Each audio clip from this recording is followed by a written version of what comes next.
Their music not only defined the blues, but laid the foundation for R&B, jazz, and rock and roll. Join us as we unveil the top 20 underrated blues bands and musicians of all time. It's time to give credit where credit is long overdue. 20. Jimmy Reed. We'll begin our journey with the man who might be less famous than his blues contemporaries, but whose influence echoes through the ages. Jimmy Reed. While not as widely recognized as B.B. King or Albert King, Reed's impact on the blues scene is immeasurable. Bands like the Rolling Stones, Yardbirds, Elvis Presley, and guitar virtuosos like Jeff Beck all drew inspiration from Reed's distinctive style. Reed faced initial struggles, failing to secure a record contract early on. However, he persisted, and by the time of his untimely death in 1976, he had amassed over 20 albums. What set Reed apart was his ability to make blues accessible to a broader audience. His music resonated with non-blues listeners, and this crossover appeal contributed to the success of artists like the Rolling Stones and Jimmy Page, who covered Reed's songs with great acclaim. It's worth noting that Reed battled severe alcoholism throughout his career. Despite this obstacle, his influence endured, leaving us to wonder how much more significant his impact could have been without this personal struggle. 19. Mississippi Fred McDowell. Next on our list is Mississippi Fred McDowell, a self-taught master of the slide guitar whose influence stretched beyond the blues genre. McDowell's precision and style in playing hill country blues set him apart, earning him a place alongside blues icons like John Lee Hooker and Buddy Guy. Despite playing the guitar since the age of 14, McDowell remained in relative obscurity until he was discovered at the age of 53. His mastery of the slide guitar caught the attention of budding musicians, including future stars like Bonnie Raitt, who sought his guidance. McDowell's impact reached across the Atlantic as he successfully toured Europe with blues legends. Receiving a recording contract in 1960, McDowell enjoyed a fruitful career for the next 12 years until his passing at the age of 66. His famous declaration, "I do not play no rock and roll," became the title of one of his albums, emphasizing his commitment to traditional blues. Despite this stance, McDowell's influence transcended genres, with his songs becoming hits covered by renowned bands like the Rolling Stones. 18. Buddy Guy. Let's now spotlight a blues guitar maestro who, despite being well known in the guitar community, often finds himself overshadowed in conversations about blues guitar legends. Buddy Guy. While he may not secure a spot in the top 10 discussions of talent and influence, he holds the title of the most underrated blues guitarist, a true gem in the blues world. In 1986, the legendary Eric Clapton bestowed upon Buddy Guy the remarkable title of, without a doubt, the best guitar player alive. This proclamation, coming at a time when the likes of Stevie Ray Vaughan also graced the scene, speaks volumes about Guy's exceptional skill. It's said that SRV's choice of a Stratocaster was heavily influenced by Buddy Guy, showcasing the profound impact Guy had on budding guitarists. Guy's influence doesn't end with Clapton. Other guitar virtuosos like Jimmy Page, Gary Clark Jr., and the iconic Jimi Hendrix all found inspiration in his groundbreaking style. There's a captivating video of Hendrix and Buddy Guy playing together. Just fast forward to 6 minutes 20 seconds and witness Jimmy studying Buddy with keen interest. His innovative techniques drew the attention of practicing guitarists, making him a beacon of inspiration. In the early part of his career, Buddy Guy remained somewhat unpopular, primarily working as a session musician for blues giants like Muddy Waters and Howlin' Wolf. Despite experimenting with different genres and styles without significant success, his fortunes changed dramatically in 1990. A chance invitation from Eric Clapton to perform alongside him at a festival proved to be the turning point. This collaboration revived Guy's career, leading to the recording of his breakthrough album, Damn Right I've Got the Blues. From that moment onward, Buddy Guy's influence rippled through the blues community, shaping the sounds of artists from Eric Clapton, to the contemporary blues sensation Gary Clark Jr. Stay tuned as we unravel more tales of underrated blues musicians who have made a real mark on the genre. 17. Elizabeth Cotten. Here's a look into the life and music of Elizabeth "Libba" Cotten, a remarkable figure often remembered for her folk songs, but whose musical essence aligns seamlessly with the blues. Despite her association with folk, her tonal quality and lyrical style firmly place her within the blues realm, especially considering her collaborations and performances alongside legends like Muddy Waters. Cotten's musical journey began at an early age, writing songs as a teenager, but the harsh realities of life forced her to set aside her passion for a while. Working in various households to make ends meet, she remained musically dormant until her discovery by the Seeger family when she was 60. This late start didn't deter her, though. In fact, it led to the creation of a unique fingerpicking style now famously known as cotton picking. Her approach to the guitar was unconventional, playing a right-handed guitar left-handed without restringing it. She employed banjo techniques, giving birth to her distinctive sound. Using her thumb for melodies and fingers for bass lines, Cotten crafted a style that resonates as much today as it did during her late-in-life debut. Born into poverty, Elizabeth faced adversity from a young age, quitting school at 8 to work as a domestic laborer. A self-taught guitarist, she intermittently gave up her instrument throughout her life. Remarkably, she didn't step into the recording studio or perform publicly until her 60s, proving that age is no barrier to musical brilliance. Although often associated with folk, Elizabeth Cotten's collaborations with blues legends like Muddy Waters showcase the versatility of her talent. Her most renowned composition, Freight Train, draws inspiration from the sounds of her childhood near the train tracks. The song's influence extends across genres, covered by artists like Bob Dylan, Jerry Garcia, Laura Gibson, and Peter, Paul and Mary. In the tapestry of blues history, Elizabeth Cotten emerges as one of the most underrated blues guitarists of all time, her unique cotton-picking style leaving a lasting impression on the genre. 16. Roy Buchanan. Our journey through the underrated blues maestros brings us to the enigmatic Roy Buchanan, a prodigy who embarked on his blues odyssey at the tender age of 15 in the early 50s. While never achieving widespread fame, Buchanan left an enduring mark on the blues landscape, particularly for popularizing the distinctive Telecaster sound. Buchanan's career may not have enjoyed the spotlight, but his impact is felt in the records he left behind. 4 albums, 2 of which ascended the Billboard charts.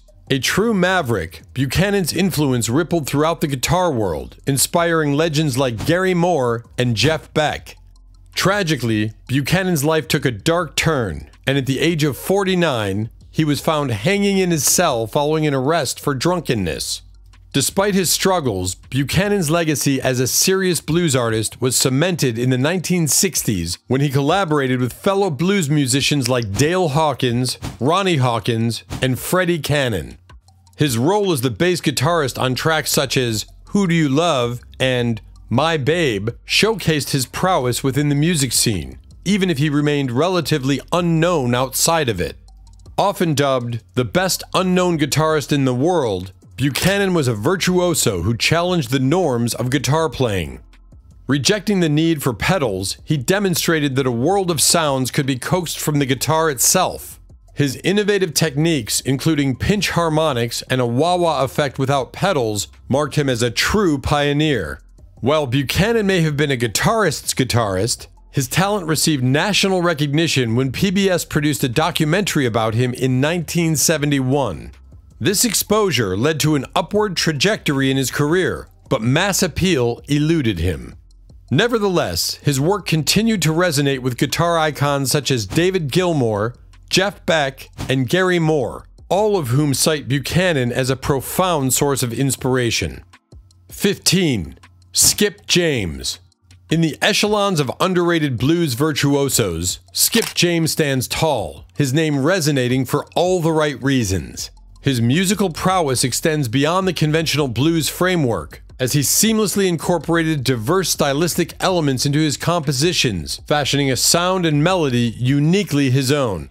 Although James began his journey in music and performance in the early 30s, the harsh grip of the Great Depression cast a shadow over his career, causing the artist to fade into obscurity for an extended period. The resurgence of Skip James occurred in his 60s, which shows the timeless nature of his craft. Often hailed as the father of the Delta blues, James's complex fingerpicking, haunting sound, and mastery of D minor tuning birthed a sonic landscape that revitalized the blues folk scene in the 50s. Despite his active role during the Great Depression, James struggled to garner the recognition commensurate with his immense talent and invaluable contributions. His unique fingerprints on the blues are evident in some of his most notable recordings, including Hard Time Killing Floor Blues, Devil Got My Women, and 2220 Blues. The latter served as inspiration for Robert Johnson's 3220 Blues, underlining James's enduring influence.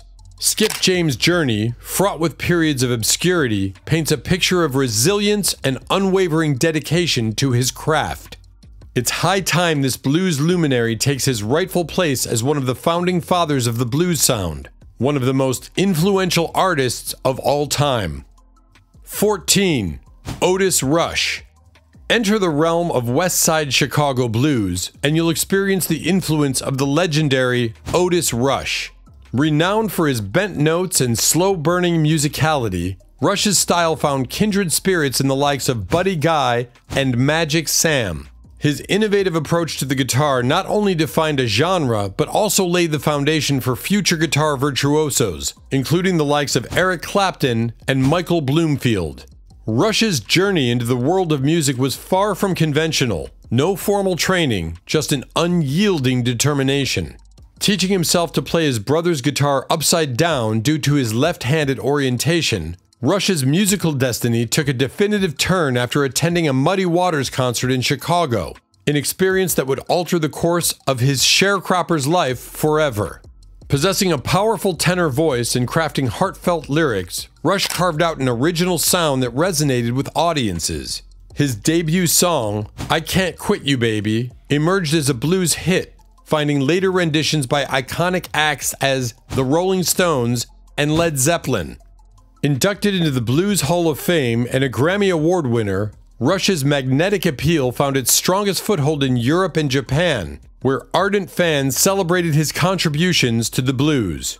On stages shared with blues luminaries like Buddy Guy, Stevie Ray Vaughan, and Eric Clapton, Rush's performances showcased the universality of the blues language. Some of his finest works, including Double Trouble, All Your Love, and Right Place, Wrong Time, continue to reverberate throughout the blues history. 13.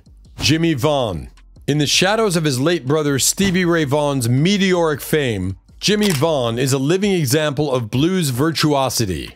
Often overlooked but never overshadowed, Jimmy's impeccable tone and unparalleled technique position him among the most underrated blues guitarists of all time. While Stevie Ray Vaughan soared to stardom before a tragic helicopter crash claimed his life, Jimmy was crafting his own legacy with exceptional skills on the guitar. His association with the fabulous Thunderbirds, a band that recorded several albums, brought him recognition in blues circles. Notably, they even had the honor of opening for Jimi Hendrix's Texas show in 1969, an experience that etched Jimmy's name in the annals of blues history.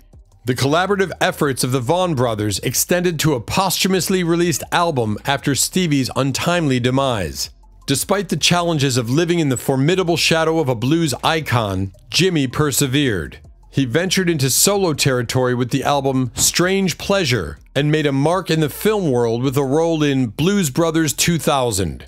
Jimmy Vaughan's precision playing style, characterized by perfect phrasing and tone, pays homage to traditional blues while embracing a contemporary flair. His contributions to the field of blues and jazz are often overlooked, yet his mastery is undeniable. From the effortless execution of his guitar work to the exceptional spacing of notes, Jimmy Vaughan's influence resonates through the corridors of blues history.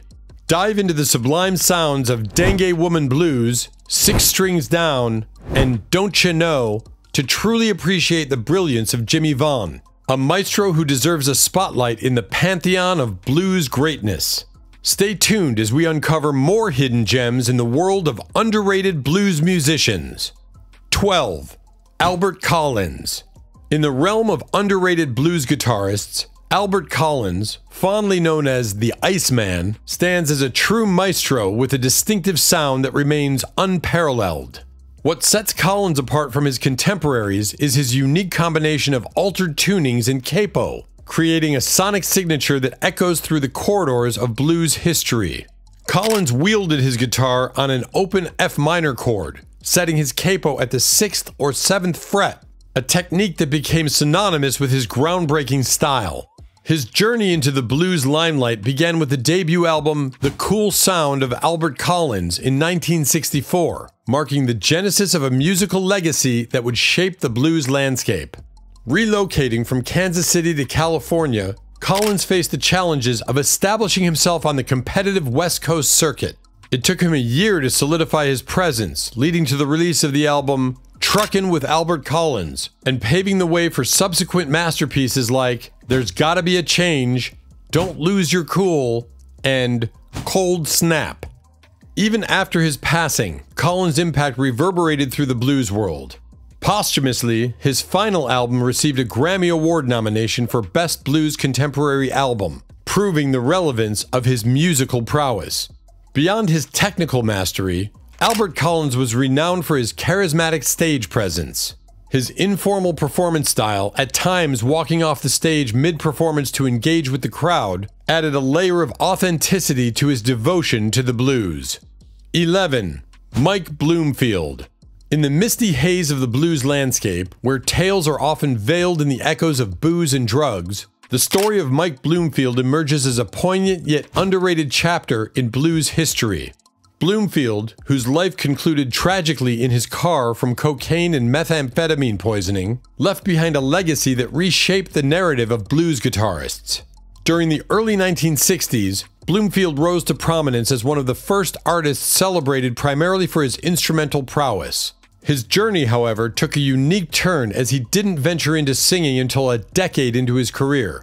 This distinctive path unfolded as he carved a niche for himself as a guitarist, appearing on iconic albums like Bob Dylan's Highway 61 Revisited, and sharing the stage with legends such as Muddy Waters and Howlin' Wolf. Bloomfield's artistic evolution found fertile ground with the support of blues giants like B.B. King and Buddy Guy. This backing provided him the freedom to refine his natural talent, solidifying his position as a formidable blues musician. A significant chapter in his career unfolded as he joined and toured with the Butterfield Blues Band for several years. Later, he ventured into forming his own group, the Electric Flag, further expanding the horizons of his blues journey. Some of Bloomfield's most mesmerizing solos emanate from albums like Tombstone Blues, East West, Albert's Shuffle, and I Got a Mind to Give Up Living. These compositions not only showcase his technical brilliance, but also underscore his ability to weave intricate narratives through his guitar strings. 10. John Lee Hooker. In the realm of blues, where every note tells a story, John Lee Hooker stands as the unassuming maestro, the king of boogie blues. What set him apart was not just his adeptness with the guitar, but a unique rhythm pattern that became his signature. Hooker didn't just play the blues, he reinvented it.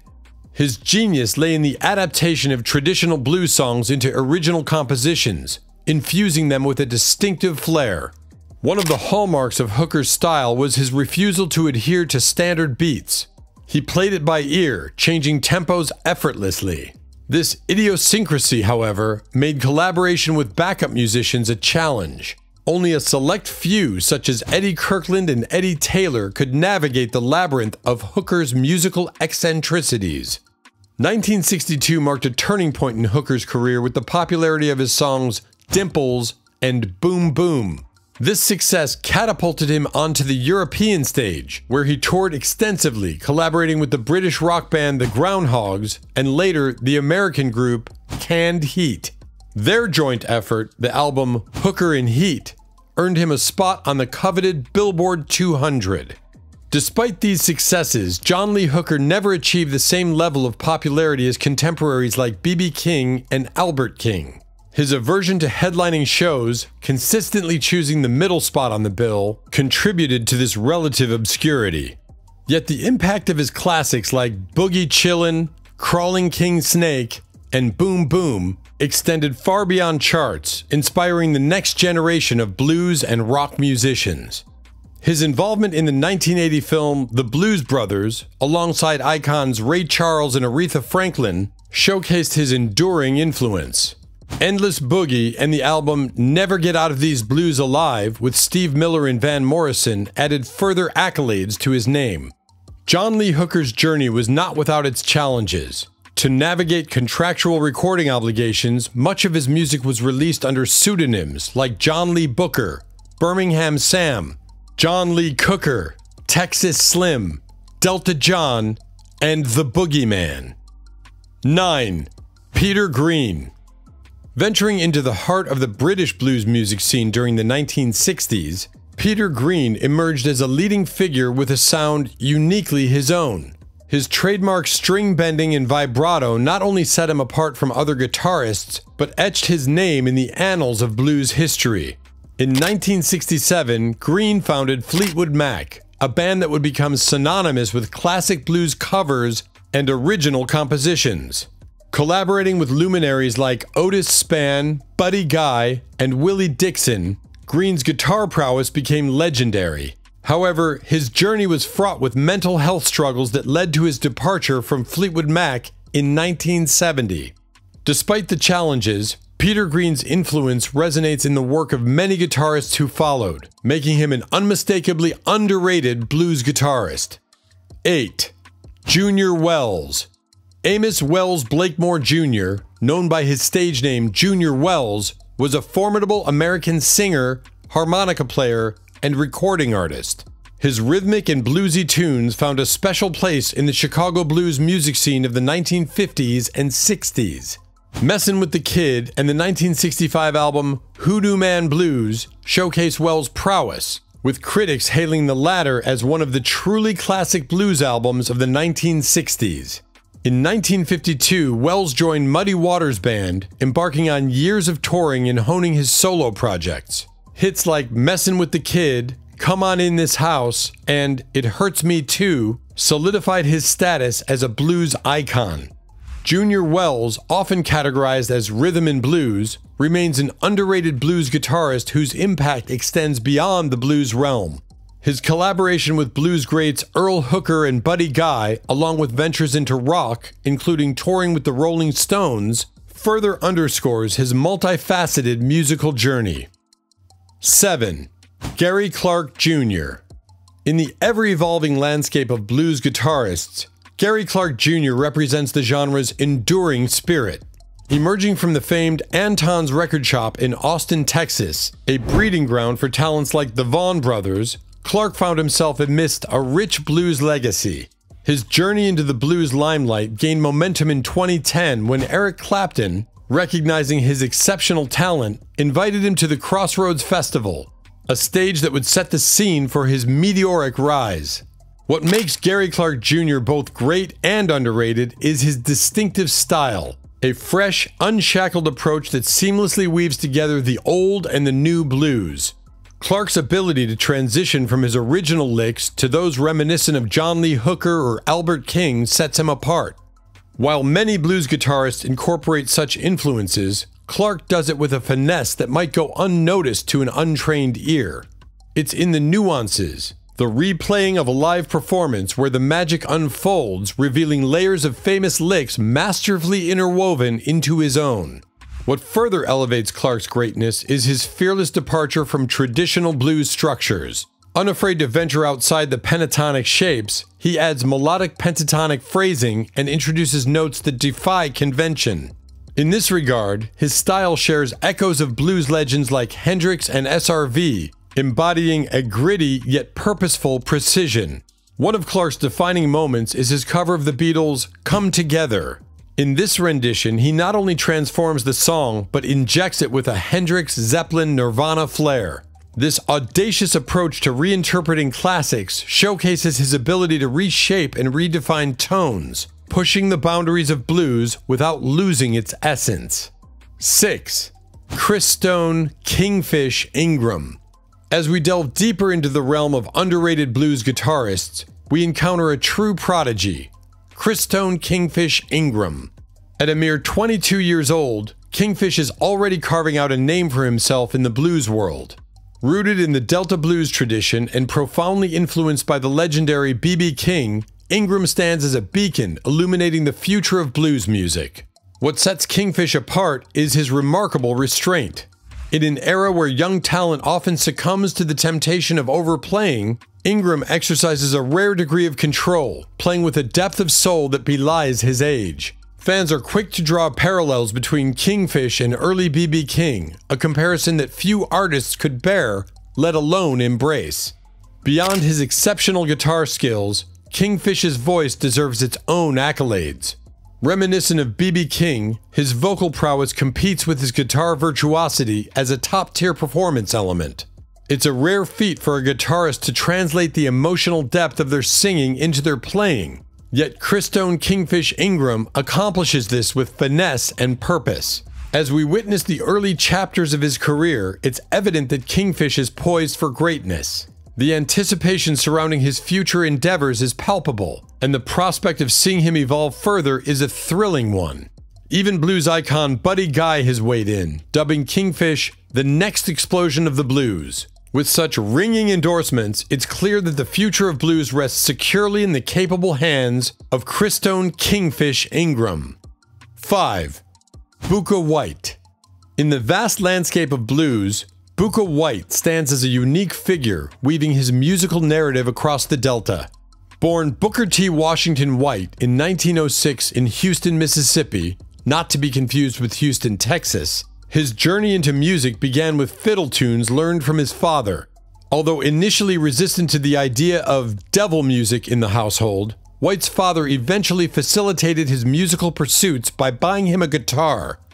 At the age of 14, White embarked on a transformative journey to Clarksdale, Mississippi, where he assumed a more mature persona, passing himself off as a 21-year-old. His guitar prowess became a magnet for attention, particularly from admirers of the blues. Along this path, he crossed paths with the legendary Charlie Patton, undoubtedly benefiting from the guidance of a Delta blues icon. Beyond the realm of music, Bukka White pursued diverse careers, venturing into sports by playing in the Negro Leagues baseball and briefly trying his hand at boxing. His multifaceted experiences added layers to his blues storytelling, infusing it with authenticity and a rich tapestry of life. As the 70s unfolded, White found himself at a crossroads, grappling with the constraints of his acoustic blues image. Longing for the dynamic energy of an electric guitar and the camaraderie of a band, he glimpsed the successes of his contemporaries Howlin' Wolf and his cousin B.B. King. Yet the specter of the infamous going electric controversy epitomized by Bob Dylan's experience loomed large. Undeterred, Bukka White remained true to his acoustic roots, gracing the festival circuit until the end of his days. His performances were characterized by the rhythmic beats on his National steel guitar, sometimes accompanied by meandering monologues. Audiences patiently awaited the iconic Parchman Farm Blues, though some mistakenly believed they were witnessing the originator of a song later popularized by Eric Clapton. 4. Little Brother Montgomery. In the annals of American blues and jazz, Little Brother Montgomery emerges as a multifaceted artist, seamlessly blending the profound realms of blues piano, jazz, and soulful vocals. The imprint he has left on the music scene is etched not only through his performances, but also as the co-author of the intricate piano composition, The 44s, now a revered staple in the blues repertoire. Born into a musical family, Montgomery's journey into the world of music was a self-taught odyssey. At the tender age of 11, he left school and home, traversing the landscapes of Louisiana, Arkansas, and Mississippi.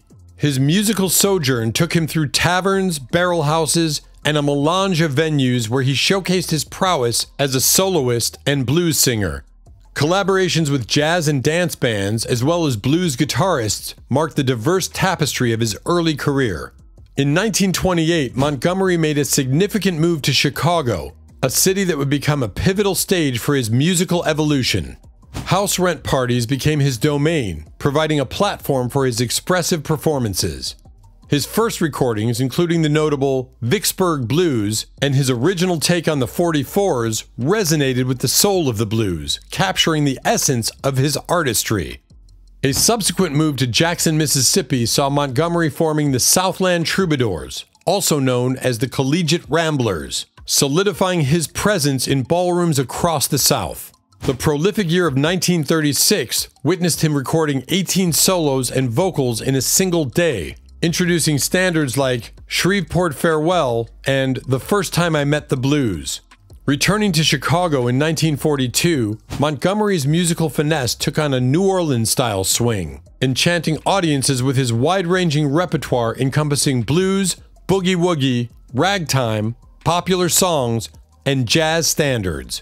His collaborations with classic blues singer Edith Wilson and contemporary Chicago blues luminaries like Buddy Guy and Otis Rush showcased his adaptability and influence across genres. A true luminary, Montgomery graced the stage at Carnegie Hall in 1948 as part of Kid Ory's band, further solidifying his stature in the jazz world. His international tours and appearances at jazz and blues festivals attested to his global appeal. The Blues Hall of Fame recognized his enduring impact by inducting him in 2013. 3. Johnny Shines. In an ideal world, Johnny Shines would be celebrated alongside his legendary peers, Muddy Waters, Howlin' Wolf, and the iconic bluesman he's most linked with, Robert Johnson. Much like Johnson, Shines played a pivotal role in the metamorphosis from country Delta blues to the vibrant realm of electric big city blues. Unfortunately, the recognition and adulation he deserved remained elusive, a fate shared by many innovative artists. John Ned Shines, born on April 26, 1915 in Fraser, Tennessee, now part of Memphis, embarked on his musical journey after witnessing Blind Lemon Jefferson's performance in 1925. His initial guitar lessons came from his mother, and the influence of Charlie Patton influenced his evolving style.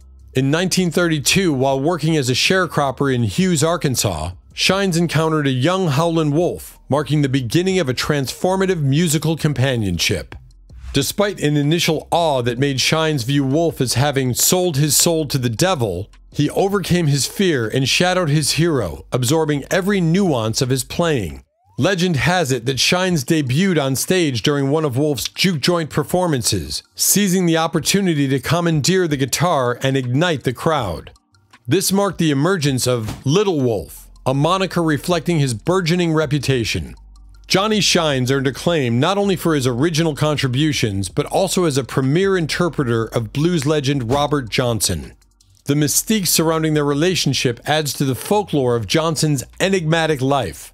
As the story goes, they met through Johnson's stepson, Robert Lockwood Jr., and after an initial standoffish encounter, they became traveling companions in the mid-1930s.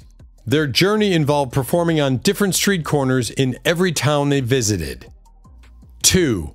Arthur Big Boy Crudup. In the vibrant tapestry of blues history, Arthur Big Boy Crudup stands as a figure of profound influence and contribution, albeit often overlooked in the shadow of more celebrated blues contemporaries. His journey through the blues landscape unfolded during the 1940s and early 1950s when Crudup's records found considerable success, particularly resonating in the southern regions of the United States. Crudup's early life was marked by various rural occupations, and it wasn't until the age of 32 that he picked up the guitar, mentored by Papa Harvey, a local bluesman. While Crudup's guitar style may not have ventured into groundbreaking territory, it served as a compelling backdrop to his distinctive expressive voice. The turning point in Crudup's career occurred when he was playing on a Chicago sidewalk, catching the attention of Lester Melrose, a prominent figure in the city's blues scene.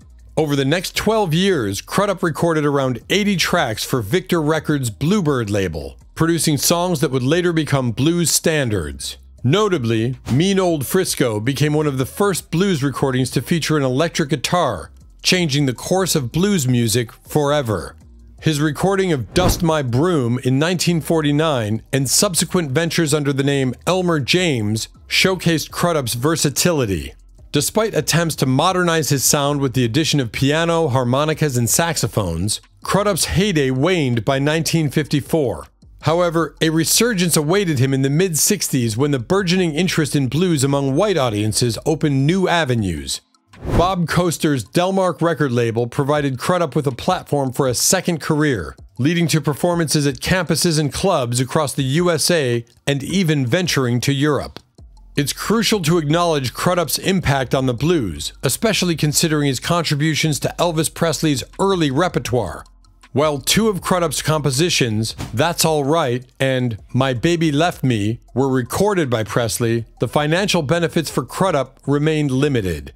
As the blues found renewed appreciation, Crudup's second act in the mid-60s, marked by an album for Delmark Records, showcased the enduring legacy of this unsung blues pioneer. His influence extended beyond his own performances, with his sons George, James, and Jonas making their mark in the music industry as the Malibus and later as the Crudup Brothers. 1. Robert Nighthawk. In the pulsating heart of Chicago's Maxwell Street, where the vibrant energy of the city coalesced with the raw essence of the blues, Robert Nighthawk, a slide guitar maestro, etched an essential chapter in the annals of music history. Unfortunately, his genius remains largely underrated and under-recognized. However, a sonic treasure emerged from this dynamic intersection of culture and music, a testament to Nighthawk's prowess and innovation. The recordings, captured just 3 years before Nighthawk's untimely death, represent a groundbreaking fusion of Delta blues with the electric fervor of the time.